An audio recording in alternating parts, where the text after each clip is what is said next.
Consul general Mohammad Mozammel হক এর সাথে সাংবাদিক ও মিডিয়া ব্যক্তিত্বদের মতবিনিময় অনুষ্ঠিত।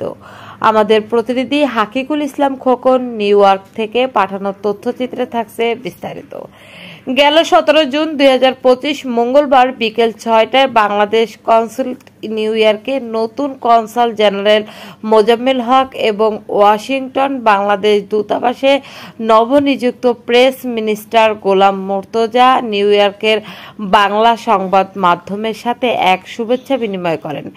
মিট অ্যান্ড গ্রিট অনুষ্ঠানে এরা দুজন বর্তমান অন্তর্বর্তী সরকারের কমান্ডো এবং বিদেশ বাংলাদেশ দূতাবাসগুলোতে সেবার মান বৃদ্ধি, প্রবাসীদের ভোটাধিকার, দলমতের ঊর্ধ্বে উঠে সবাইকে সেবা দেবার তথ্য জানান। দেশে প্রবাসীদের হয়রানি বন্ধ করার ব্যাপারে সরকারের নেয়া বিভিন্ন পদক্ষেপের তথ্য জানান। বাংলাদেশ থেকে পাচার হওয়া অর্থ ফেরত নেবার ব্যাপারেও বলেন। অনুষ্ঠানে কনস্যুলেটের হেড অফ চান্সারি ও কাউন্সিলর ইশরাত জাহান সূচনা বক্তব্য রাখেন। কনসাল জেনারেল মোহাম্মদ মোজাম্মেল হক এবং প্রেস মিনিস্টার গোলাম মুর্তজা সাংবাদিকদের বিভিন্ন প্রশ্নের উত্তর দেন। অনুষ্ঠান শেষে সবাইকে নৈশভোজে আপ্যায়িত করা হয়।